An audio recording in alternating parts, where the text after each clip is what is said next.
संजय जी, आपको क्या लगता है, क्या ये अभी नरेश जी ने जो बताया कि एक फेस सेविंग वाला मामला ज्यादा है इस बार भी, जो अप्रैल में हुआ था, या अब ईरान सचमुच में आजिज आ गया है और सीधे हमला करेगा, या फिर जो परोक्ष हमले प्रॉक्सी जो है उसके उनके जरिए हमले करके इजराइल पर हमला करने का अपना वो जो एक उद्देश्य है वो हासिल करना चाहेगा? अनम्यूट कर लीजिएगा संजय जी। जी। जी। ईरान के लिए अभी जो स्थिति है वो ये है कि वो उसकी प्रेस्टीज दांव पे है कि वो एक तो उसके घर पे आके अटैक कर दिया गया, दूसरा उसकी प्रेस्टीज अपने ही लोगों पे दांव पे है, प्लस उन एलाइज और जो भी चाहे हमास हो, चाहे हिजबुल्ला हो, चाहे हुतीज हो, इन इन ग्रुप्स में जो ईरान पे डिपेंडेंट है और ईरान से मोरल और मटेरियल सपोर्ट लेते हैं, उन लोगों के बीच में भी इनका ईरान का जो प्रेस्टीज दांव पे है। At the same time Iran वो स्थिति पैदा नहीं करना चाहता जिससे पूरा मिडिल ईस्ट वहाँ युद्ध में आ जाए।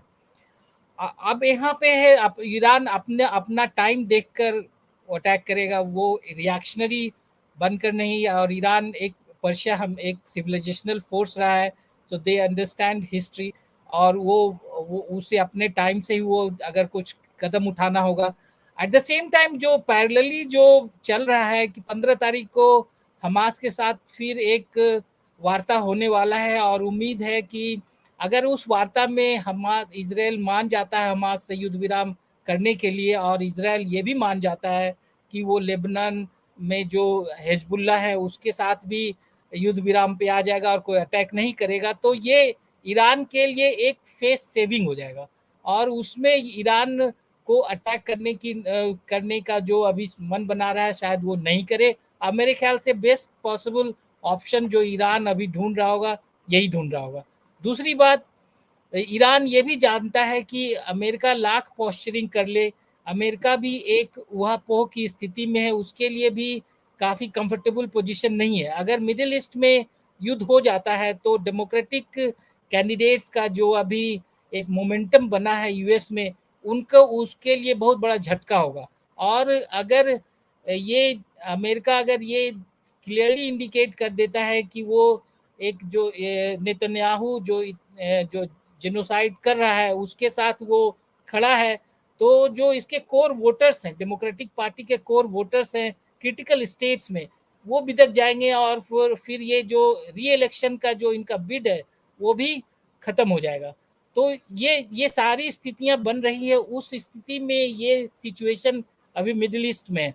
तो मेरा ये मानना ये है कि युद्ध युद्ध नहीं भी होकर ईरान एक साइकोलॉजिकल वॉर तो जरूर पूरे इलाके में है, जरूर चालू किए हुए है। आप देखिए इजरायली लोग वहां से भाग रहे हैं, यूनाइटेड स्टेट्स जा रहे हैं अपना जान बचाने के, बहुत सारे इजरायलीज लोग। और तो ये एक ऑलरेडी एक साइकोलॉजिकल वॉर वहां चल रहा है, और ईरान मेरे ख्याल से इसी स्थिति में अभी रहना चाहेगा और इसी स्थिति में चीज़ों को रखना चाहेगा। अगर वो मेरे ख्याल से ईरान में एक और भी स्थिति ये है कि जो ईरान के जो नए प्रेसिडेंट हैं वो एक पीस लविंग और एक प्रोग्रेसिव प्रेसिडेंट हैं।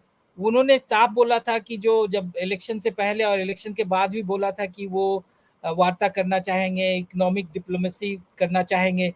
और ये एक ईरान का ये है कि वो भी ये मैसेजिंग नहीं कर देना चाहिए, मैसेज नहीं देना चाहते कि they are not for peace. तो जी। बहुत सारे पहलू से ईरान सोच रहा है, और मैं नहीं समझता कि कोई भी एक प्रेसिपिटेट एक्शन और कोई भी हेस्टी एक्शन ईरान लेगा जिससे पूरे पूरे इलाके का जो वहाँ पे स्थिति है वो खराब हो जाएगा। तो जी। मेरा है ना? ये मानना